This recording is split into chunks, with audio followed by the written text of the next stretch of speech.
when we think about FDDs and franchise agreements, there are three audiences that we're thinking about.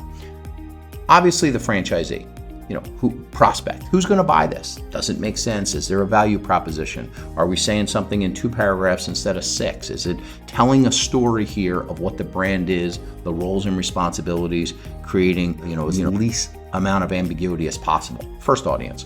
Second audience, state regulators. Look, at the end of the day, franchising is regulated. As you can see there on my map, those of you who are clients of the firm, you get your red states where every year we need to file something, let the state know we're selling franchises. The light blue, it's kind of one and done if you have a federal trademark, and then your federal states. And just understanding that there's a number of state regulators if you want to have a national brand, and your documents have to be written in such a way that they're going to understand and approve those documents. So that's another audience.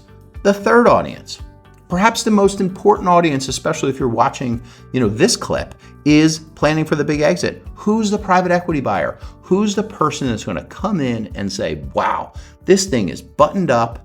They're going to look at they're going to look at the franchise agreement. They're going to look at the history of those FDD changes. Is it clean? Is it something they could leverage? Because they're now, once they buy the system, they're essentially buying those relationships, buying those contracts, and all the scars and dings and potential that goes along with that. So the FDD that was disclosed 4 years ago, those franchisees that signed, did you say it in a way that the buyer of your ultimate system, right? You're selling. You first sell your franchisees, you gobble that sort of up, it builds it up, and then you ultimately sell the entire system.